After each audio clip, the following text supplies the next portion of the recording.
રાહુલ ગાંધીની ભારત જોડો ન્યાય યાત્રા અને આ યાત્રામાં ચૈતર હાજર જ્યારે કે ફૈઝલ ગેરહાજર છે। રાહુલની યાત્રામાં ગોપાલ હાજર, મુમતાઝ ગેરહાજર। ભરૂચ જિલ્લામાં યાત્રા છે, અહેમદ પટેલ પરિવાર ગેરહાજર છે। દિલ્હીમાં વ્યસ્તતાને કારણે યાત્રામાં ન જોડાયાની ફૈઝલે દાવો કર્યો છે, તો યાત્રામાં જોડાવા અંગે મુમતાઝની પ્રતિક્રિયા નથી આવી। મુમતાઝ પટેલ પણ દિલ્હીમાં હોવાનો દાવો કરવામાં આવી રહ્યો છે। રાહુલ ગાંધી ભારત જોડો ન્યાય યાત્રા હાલમાં જે પ્રમાણે નીકાળી રહ્યા છે ગુજરાતમાં, અને એવામાં આજની આ યાત્રામાં સૌથી મહત્વની વાત એ રહી કે ચૈતર વસાવા આ યાત્રામાં હાજર જોવા મળી રહ્યા છે ભરૂચમાંથી। જ્યારે આ યાત્રા નીકળી છે એવામાં ફૈઝલ ગેરહાજર છે। ભરૂચની આ યાત્રા જેમાં ગોપાલ હાજર અને મુમતાઝ ગેરહાજર છે। જો કે દાવો એ થઈ રહ્યો છે કે દિલ્હીમાં વ્યસ્તતાને કારણે ફૈઝલ યાત્રામાં નથી જોડાયા। વધુ વિગતો મેળવીએ સંવાદદાતા હિરેન રાજગુરુ આપણી સાથે જોડાઈ ચૂક્યા છે। હિરેન, ભરૂચમાંથી યાત્રા નીકળી છે અને એક તરફ જ્યારે કોંગ્રેસ અને આમ આદમી પાર્ટી વચ્ચે ગઠબંધન, ચૈતર વસાવા તો જોવા મળી રહ્યા છે યાત્રામાં, ફૈઝલની ગેરહાજરી કેમ, શું કારણ? બિલકુલ, આ જ સૌથી મોટો ચર્ચાતો મુદ્દો રહ્યો। ભરૂચ લોકસભા વિસ્તારમાંથી જ્યારે યાત્રા નીકળી, બહુ મોટી જનસંખ્યા હતી, સારો પ્રતિસાદ રાહુલ ગાંધીને મળ્યો। આમ આદમી પાર્ટી હોય કે કોંગ્રેસ હોય, બંનેના આગેવાનો, મોટી સંખ્યામાં બંનેના નેતાઓ જોવા મળ્યા, પરંતુ સ્વર્ગસ્થ અહેમદ પટેલના બંને સંતાનો મુમતાઝ પટેલ અને ફૈઝલ પટેલ બેમાંથી એક પણ નહોતા। નારાજગી જે તે સમયે વ્યક્ત કરી ચૂક્યા હતા અને આજે પણ નારાજ હોય તેવું લાગે છે। ગોપાલ ઇટાલી આપણી સાથે છે, તેમની સાથે જ વાત કરીએ। ગોપાલભાઈ, ફૈઝલભાઈ અને મુમતાઝબેન, ચૈતરભાઈ એવું કીધું હતું કે હું ભરૂચ જઈને એમને મનાવી લઈશ, હજી માયના નથી એવું લાગે છે? ચૈતરભાઈએ વ્યક્તિગત રીતે મુમતાઝબેન અને ફૈઝલભાઈનો સંપર્ક કર્યો છે, જે તે વખતે દિલ્હી હતા એવું એમણે કહેલું, અને ત્યારે એવી પણ વાત થઈ હતી કે પાછા આવશે ત્યારે મળશે। પ્રદેશ કક્ષાએથી ઈશુદાનભાઈએ અને અમારા મનોજભાઈએ પણ સંકલન અને સંપર્ક કરવાની કોશિશ કરી છે। કુલ મળીને આ ગઠબંધનમાં કોંગ્રેસ પાર્ટીના એક કાર્યકર્તા, એક પદાધિકારીનું માન સન્માન જળવાય અને સૌ સાથે મળીને રાષ્ટ્રહિતની લડાઈ લડીએ એ માટેના તમામ પ્રયત્નો આમ આદમી પાર્ટીના એક વ્યક્તિએ કર્યા છે। આ સિવાય પણ હજુ જો કોઈ પ્રયત્ન કરવામાં બાકી રહેતું હશે, કોઈને વિનંતી કરવામાં બાકી રહેતું હશે, તો અમે હજુ પ્રયત્ન કરશું એમાં કંઈ, કેમ કે આ ચૈતરભાઈની કે આમ આદમી પાર્ટીની કે કોંગ્રેસની વ્યક્તિગત લડાઈ નથી, આ તાનાશાહી સામેની લડાઈ છે। દેશમાં ઈડી સીબીઆઈનો ભયંકર દુરુપયોગ થઈ રહ્યો, બધું જગ જાહેર છે, એને રોકવા માટેની આ લડાઈ છે। એટલે અમારે હાથ જોડવા પડશે તો હાથ જોડશું, પગ પકડવા પડે પગ પકડશું, કેમ કે દેશનો સવાલ છે। ચૈતરભાઈ કે અમે બધા આજે છીએ કાલે નથી, દેશ રહેવો જોઈએ। માન સન્માન અને પ્રયાસ બંને તરફથી થવા જોઈએ ને, આમ આદમી પાર્ટી હોય કે કોંગ્રેસ હોય। લાગે છે કે કોંગ્રેસે પ્રયાસ કર્યા હશે એમને મનાવવાના, નારાજગી દૂર કરવાના? કોંગ્રેસે શું પ્રયાસ કર્યા છે એ તો મારી પાસે જાણકારી હોય નહીં। ગઠબંધન છે, ક્યાંક વાત તો થઈ હશે ને, તમે પ્રદેશના નેતા છો એટલે પૂછું છું। હું બીજી વસ્તુ કહું, રાહુલ ગાંધીજી પોતે અહીંયા જ હમણાં ઊભા હતા, એમણે ચૈતર વસાવા સાથે હાથ મિલાવ્યો, વાતચીત કરી, પોતાની સાથે બેસાડ્યા, ચર્ચા કરી આદિવાસી। જો રાહુલ ગાંધી પોતે એટલું પોઝિટિવલી ચાલતા હોય તો પછી નીચે તો સ્વાભાવિક છે, બધાની ફરજમાં આવે છે કે પોઝિટિવલી કામ કરવું। રાહુલ ગાંધીથી મોટા નેતા તો હું નથી માનતો કોઈ અત્યારે કોંગ્રેસમાં હશે।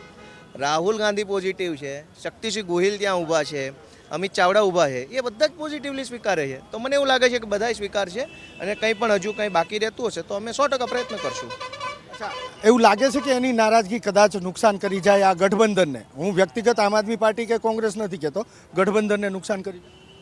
જો નુકસાન તો દેશનું છે, ઈડી સીબીઆઈનો જે ભયંકર ઉપયોગ થઈ રહ્યો એનાથી તો નુકસાન દેશને છે। કદાચ ચૈતરભાઈ કે આમ આદમી પાર્ટી હારી જાય એનાથી કંઈ, એના કરતાંય તે મોટો પ્રશ્ન એ છે કે દેશને નુકસાન થઈ રહ્યું છે ને।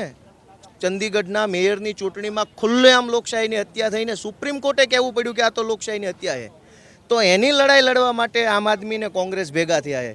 તો નાની નાની વસ્તુનો વાંધો વચકો તો કોઈને હોવો ન જોઈએ। ભારત બચશે, ભારતની અંદર લોકશાહી બચશે, લોકશાહીમાં લોકતાંત્રિક સંસ્થાઓ બચશે, તો બધાય ચૂંટણીઓ વારંવાર લડી શકશે, જીતી શકશે।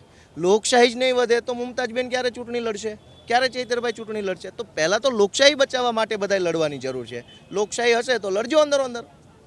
ખૂબ આભાર ગોપાલભાઈ વાત કરવા માટે। તો ગોપાલ ઇટાલિયાનું કહેવું છે કે પ્રયાસ થયા છે, ચૈતર વસાવાએ વ્યક્તિગત પ્રયાસ કર્યા છે, આમ આદમી પાર્ટીના નેતાઓએ પ્રયાસ કર્યા છે, પરંતુ આજે જે દ્રશ્યો સામે આવ્યા અને તેની અંદર સ્વર્ગસ્થ અહેમદ પટેલના બંને સંતાનોની ગેરહાજરી ચર્ચાનો વિષય બની। લાગી રહ્યું છે કે પ્રયાસો જે મનાવવાના થયા છે એ સફળ નથી થયા, નારાજગી હજુ પણ યથાવત છે। જી હિરેન, આભાર આપનો આ સમગ્ર માહિતી બદલ। અને હવે વાત કરીએ રાહુલની આ યાત્રામાં સામેલ થયા ચૈતર વસાવા।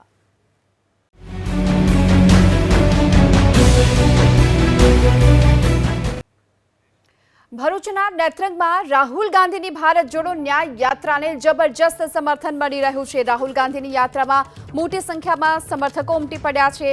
નેત્રંગમાં રાહુલ ગાંધીના રથ પર ચૈતર વસાવા સવાર થયા છે। એબીપી અસ્મિતા સાથેની વાતચીતમાં ચૈતર વસાવાએ દાવો કર્યો છે કે આપ અને કોંગ્રેસ વચ્ચે 5 વર્ષ માટે ગઠબંધન છે। જિલ્લા પંચાયત, તાલુકા પંચાયત અને નગરપાલિકાની ચૂંટણીમાં ગઠબંધન હોવાની વાત કરી। આ સાથે પણ કહ્યું કે વિધાનસભાની ચૂંટણી કોંગ્રેસ અને આપ ગઠબંધનથી લડશે। મામા મનસુખ વસાવાને કોંગ્રેસના સહયોગથી હરાવીશ, આ વાત પણ તેમણે કરી। રાહુલ ગાંધીની ભારત જોડો ન્યાય યાત્રા અત્યારે ભરૂચ લોકસભા બેઠકની અંદરથી પસાર થઈ ત્યારે આમ આદમી પાર્ટી અને કોંગ્રેસના ગઠબંધનના ઉમેદવાર ચૈતર વસાવા ભારત જોડો ન્યાય યાત્રામાં જોડાયા હતા। રાહુલ ગાંધીની જે ખુલ્લી જીપ કે જેની અંદર રાહુલ ગાંધી પ્રવાસ કરી રહ્યા છે તેની અંદર ચૈતર વસાવા જોવા મળ્યા હતા। અમિત ચાવડા, શક્તિસિંહ ગોહિલ, ચૈતર વસાવા અને આમ આદમી પાર્ટીના અન્ય નેતા પણ આ ખુલ્લી જીપની અંદર સવાર થયેલા જોવા મળ્યા હતા। મહત્વપૂર્ણ બાબત કે નેત્રંગમાં જ્યારે ખુલ્લી જીપમાં ચૈતર વસાવા અને રાહુલ ગાંધી નીકળ્યા હતા ત્યારે આમ આદમી પાર્ટીના મોટી સંખ્યામાં કાર્યકરો, સમર્થકો અહીંયા રોડ ઉપર જોવા મળ્યા હતા, મુખ્ય માર્ગો ઉપર, અને બંનેનું અભિવાદન કર્યું હતું।